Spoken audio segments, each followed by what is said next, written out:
This is Clive. Let's build some synergy first. No, we're good. We're good. This is with Clive. Let's just get straight into it. Like, what are we talking about today? Like, what is a village though? What is a village? Because I heard it in church, like, you know, just being in church, be like, oh, well, you need a village to raise your kid. But everybody in baby's kids be running all around, and ain't not one village doing nothing. Not like, baby's kids though. Not running around the church though. Like, so what is a village? What is a village? So a village is supposed to be, it's smaller than a town, right? And it's supposed to be an intimate community. People that hold each other accountable, people who encourage each other, have resources, and basically just balance each other out. It's not as big as a town, right? Because it's supposed to be intimate connections, almost like family. But we use the word village because it doesn't have to be someone necessarily related in your bloodline, right? So I remember watching something, and the guy was talking about how in Brooklyn, when he was growing up, I want to say maybe he's in his 40s. Okay, that real Brooklyn.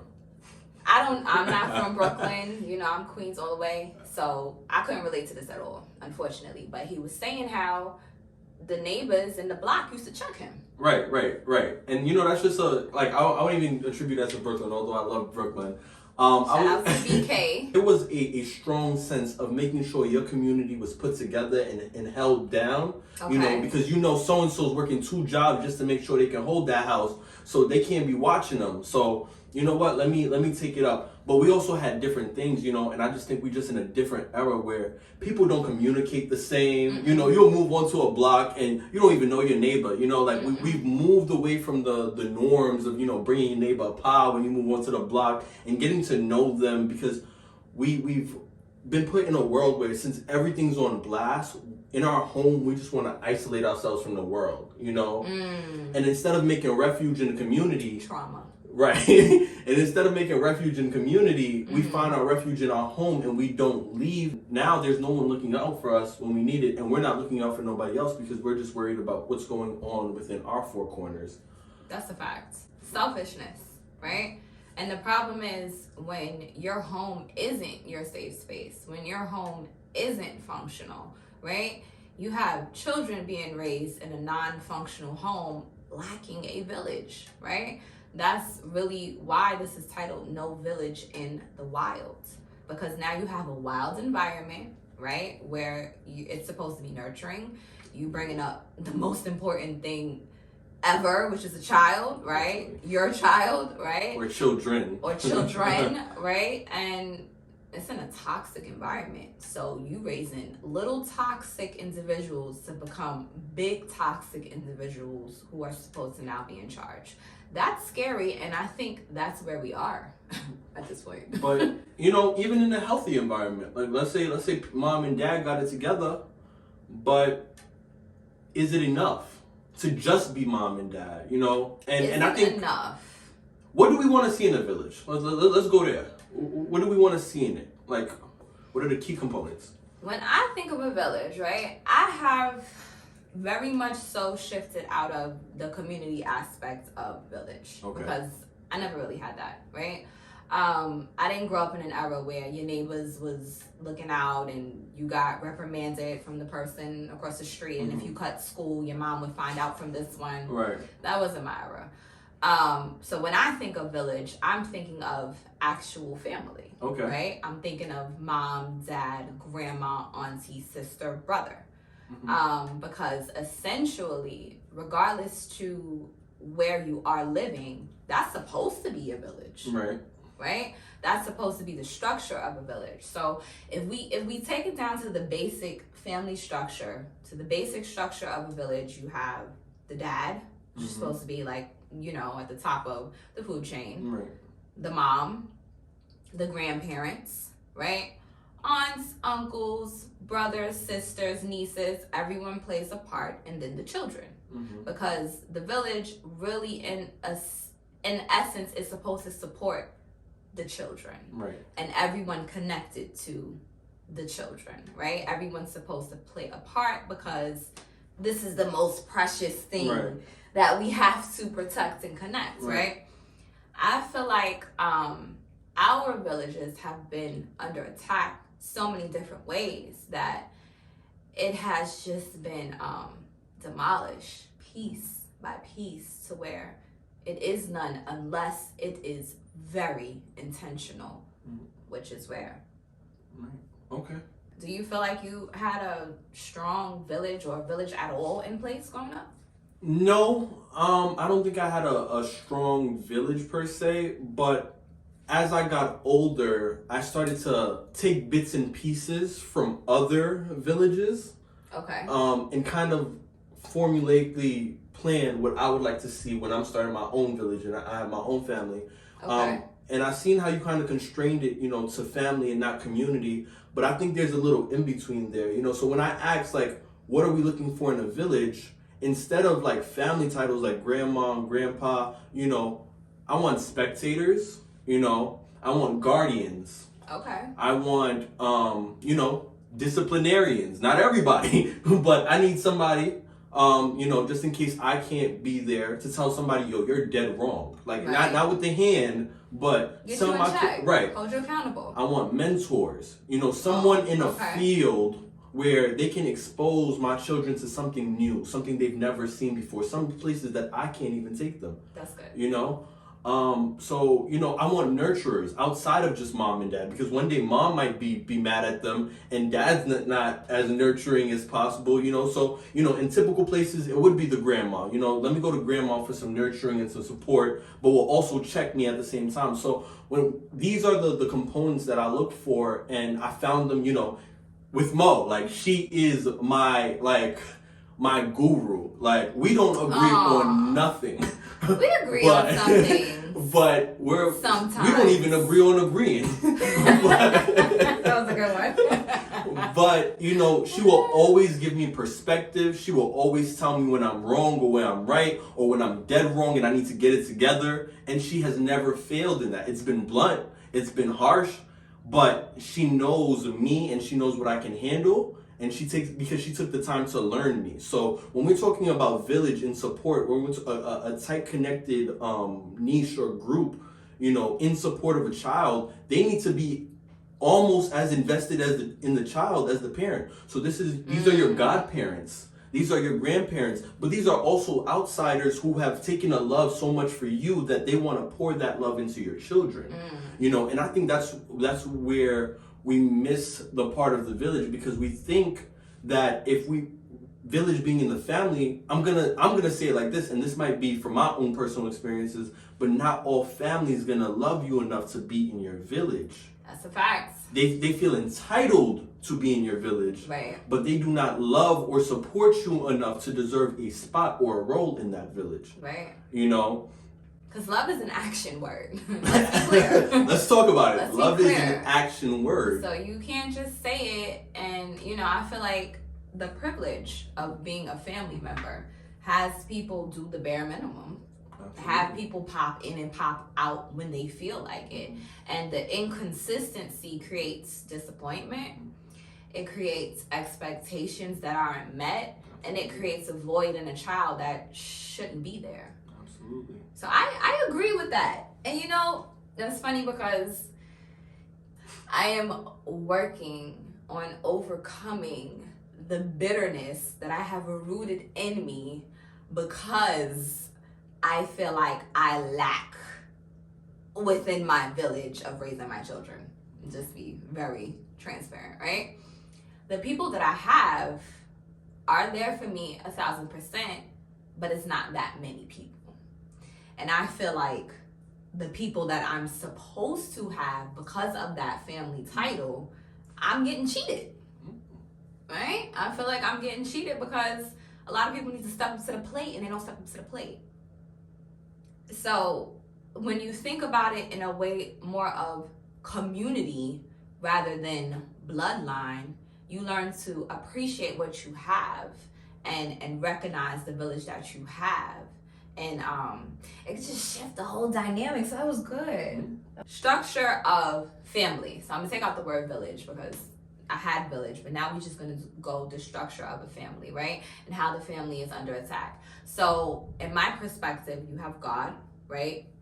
dad, mom, child, right? So if you dissect that in this day and age, I feel like a lot of people are disconnected spiritually. Okay, absolutely. Right? Whoever it is, of course, we all know I believe in Jesus Christ, and if you don't know, now you know, and try him if you will. He won't fail you. But whatever it is that you believe in, no shade, no judgment, but I feel like a lot of people don't believe in anything. Right. And I feel like that's more scary than anything else. That just falls down to, building, you said you keep on saying family, I'm gonna keep saying village. I think that goes back to village, You need to know, because once again, people feel entitled to being a part of your village, and they don't always deserve a space there. I'm also a Christian man, and I say that proudly, but I'm not going, we give out these titles to best friends, right? One of my closest bros, he's not a Christian believer, and, he should technically, and most people would think he would get the spot of Godfather. Which also comes from a church Christian background. Godfather means that person is in place of you if anything should happen, in place of you as the father of your child, in case anything should happen to that child. And what people don't know, it also means a person that's supposed to guide your child spiritually. Right. A lot of people leave that part out. Be careful when picking your godparents. So if my bro doesn't believe in Jesus, I don't care how close we are. Because there's a plate, like most said, we're going to step up to the plate that he just can't fulfill because Jesus isn't in one of his principles. Right. And you can take that in the aspect. It doesn't have to be in Jesus. You might like being on time, right? That might be a real thing for you. You want your child to be an on-time person. If your sis, who you made the godfather of your child, is late everywhere, then I'm going to tell you right now, just on that one thing, she shouldn't be the godparent. Honestly. And that might sound like an extreme, but when we're thinking about the child and the upbringing, and you have to understand how much a child absorbs. They pay attention to everything, even if they don't know they're paying attention to it. It's going to come up. So if these are if there are toxic traits in people around you, they can't be in your village. You can say what's up with them. You can chill with them. They can come to the barbecue. But when you're going through strife and turmoil, they don't have a seat at the table to help you out of that. Or it needs to be boundaries in place if they're in your village. I won't say, because I think we all got some toxicity going on within us, right? Boundaries, though. Have boundaries for yourself, have boundaries for your children. Know what's worth it and what's not, right? Know when you can bend and when you can't, right? So then that just goes back to structure, and that's great, because boundaries is actually perfect. If we look at any hierarchical anything, you have people at the top closest to, if any structure. You have a president who's closest to power, the president, Congress, and then you have smaller sects. So back to the titles I was throwing out, like disciplinarian, you might just have spectators. When I was growing up in Brooklyn, the crossing guard lady used to tell my mom, when I used to sneak after school to go to the library, which was 3 blocks down, and shaky neighborhood. Sneak to go to the library? I grew up in downtown Brooklyn by Garana's Projects. It was a shaky neighborhood. My mom wanted me in her sight all the time. I respect it. But so whenever I would do that and not go straight home like I was instructed, the crossing guard, once she saw my mom coming back home from work, she would be the first person to tell her.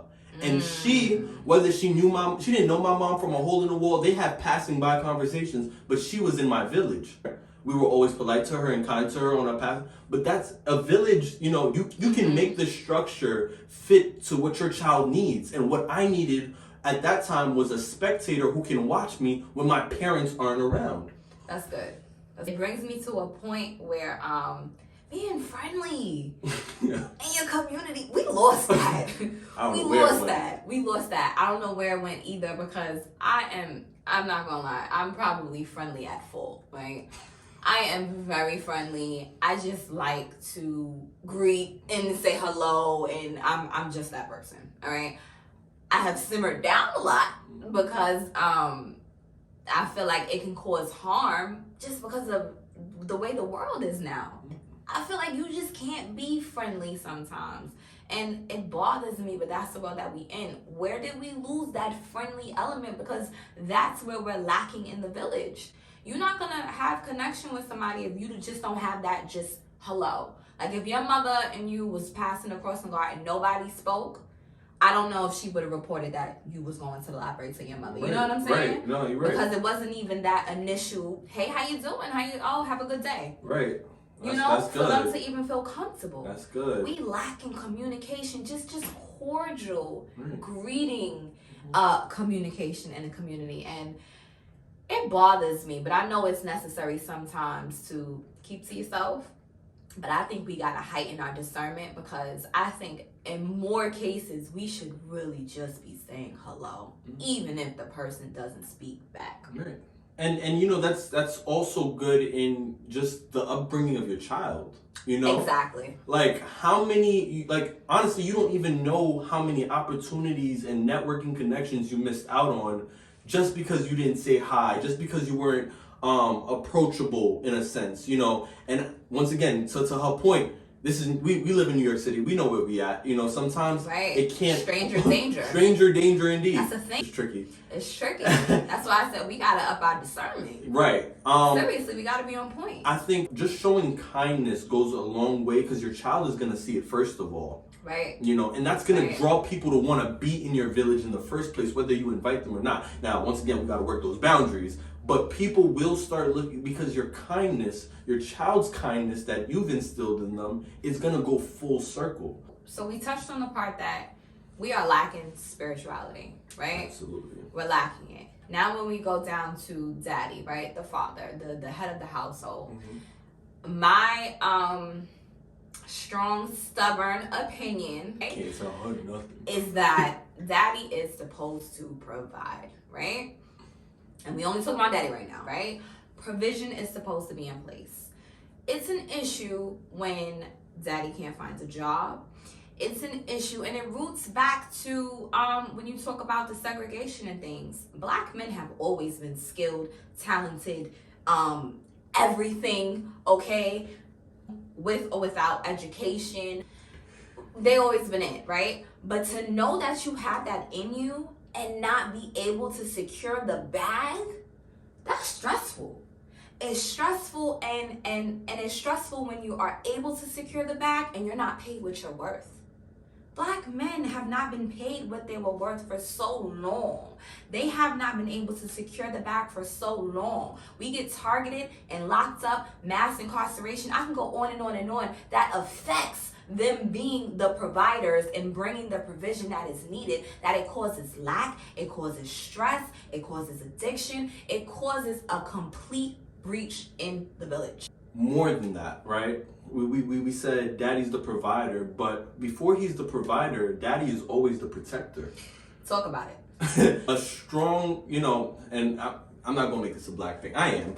A strong black man in the household is something that's always, I'm not going to say feared, because that's what they want us to say, respected, When a strong black man, and this goes past human beings, just in society, when there's not a male presence of the family, right? Period. When there's not a protector there, period, the family is sought and preyed upon. Facts. Black, easily. White, Asian, doesn't matter. And what this looks like in the communities that we have, landlords, when there's not a man there to fight back against, inflation and all these things. Like to everything, in every institution, black women have been preyed upon, white women have been preyed upon, Asian women have been, when there's not a man there in the household. So having a strong disciplinarian, protector, provider, I'm missing a few, head priest, for our Christians out there, someone who communes to God on behalf of his family. A networker, he's out most of, like in some households, I know we're in a different generation, but in some households, the father's outside more times than not, and he's getting opportunities and networking connections that help build upon the family. He also helps find a lot of what builds the village, Boom. And that's what I was waiting to touch on, because it's not about just the family. It builds the village. It builds the village. when it's a lack of male presence in the village, period, it's like everything is up for grabs. You know what I'm saying? Yeah. And it's scary. It brings the imbalance, right? So, okay, now let's go to the women. Women, and I'm back to my very stubborn opinion on this. We were not meant to stay home and be broke. I don't know why the connection comes in, but it's not one. We were meant to stay home and run businesses. Running your house efficiently, correctly, raising your children because we are their first teachers correctly, making sure food is on the table, domestically, cleaning, cooking, that is a job. And if it is done well, your house will run like a business, right? And we were supposed to make money as well. We were supposed to be educated, right? I'm not saying that we're not supposed to work, because we are, but that hustle and bustle, no. It's so many different ways to make money, and I'm so glad in this era of social media and the internet, we're figuring that out. But that's crazy to me, to have the same responsibilities as the head of the household and then come home and have to have my household in check and then have time for myself. It makes no sense. That's why it wasn't structured to be that way. It's sad that it is now a privilege to have the support that is necessary to run a functional home. Let me just leave that there. All right.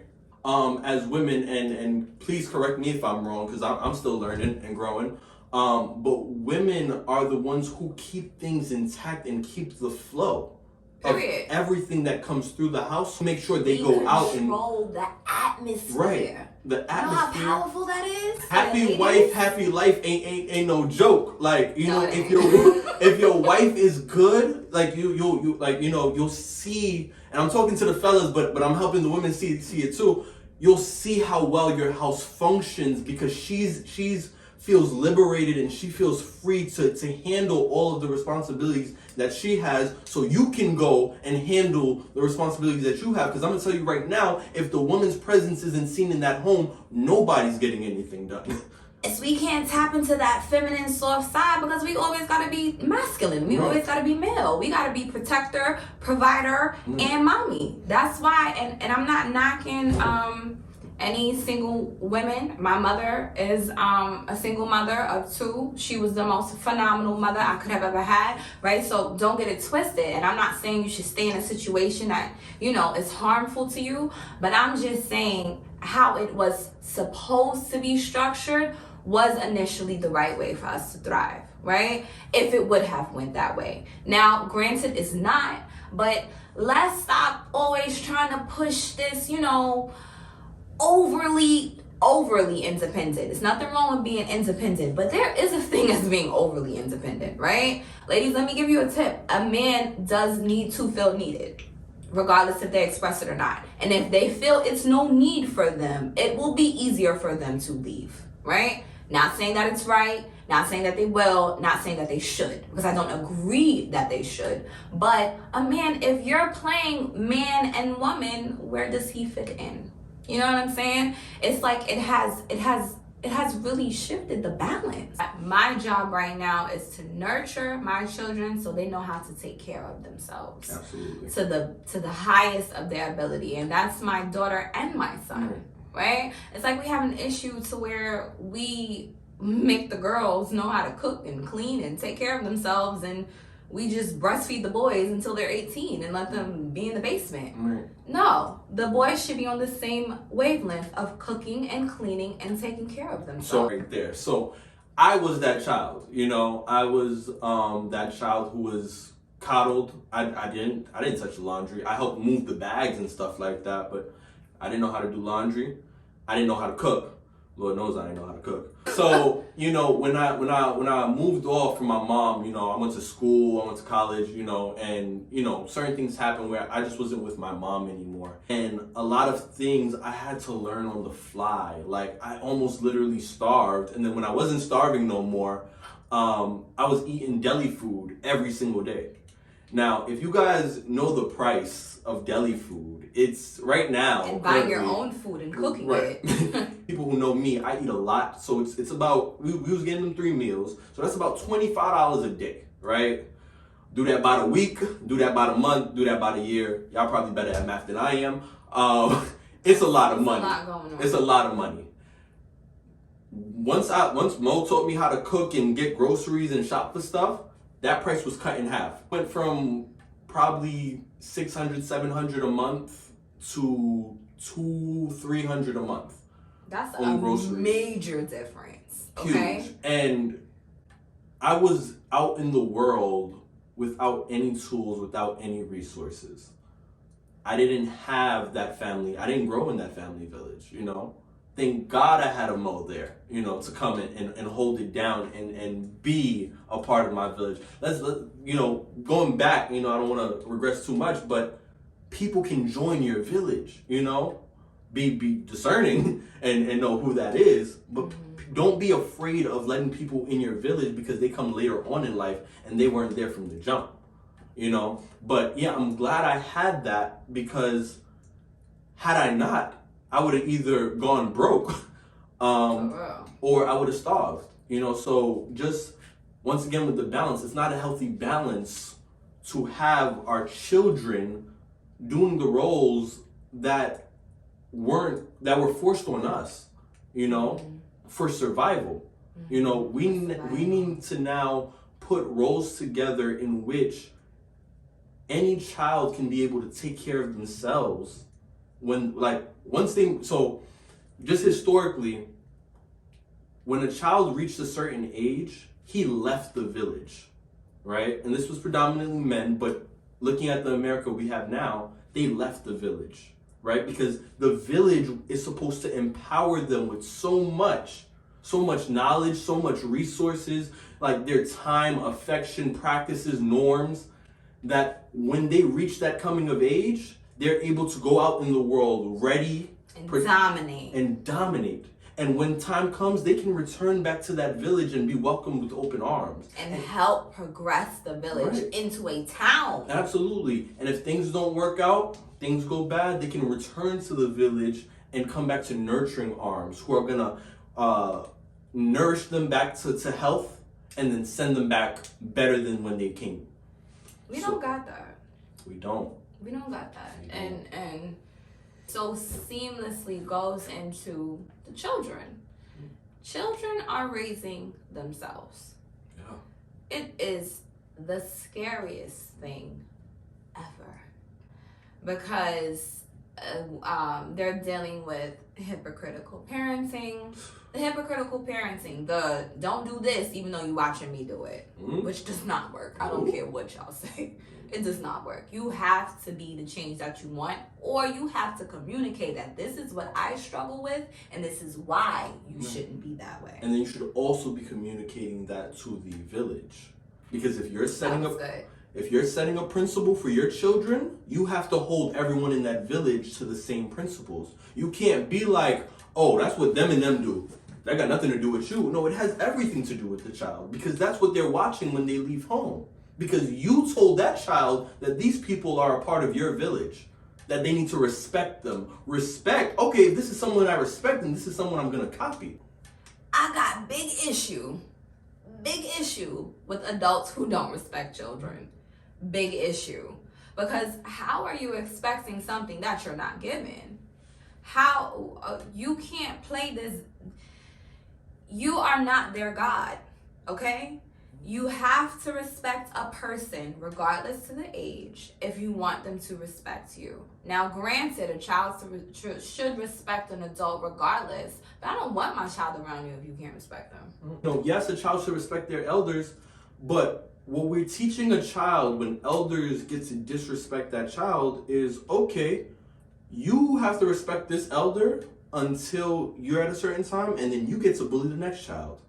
It's almost like an inheritance right that when you reach a certain age, you can start disrespecting children and not feel a way about it. You can mistreat them. Right. Yeah. You know? How you treat people matters. So that whole respect regardless, then let's not kick it to elders, let's kick it to everyone. Respect everyone regardless. Right. You know? Right. But also let's teach our kids to respect themselves. First. To not allow, not to be rowdy, not to be disrespectful, but not allow someone to disrespect them just because of a certain title, just because of a certain age, to, you know, either remove themselves from a situation, to find someone else in the village to rectify a situation. You know, it's like we have a lot of principles, but we don't have instruction that maintains those principles. If we have those principles. Right. You know, what's procedure if I was being super respectful to an elder and they disrespect me? That was part 1 of No Village in the Wild. I hope you enjoyed, and tune into part 2. Don't forget to like, share, and subscribe. Bye, guys.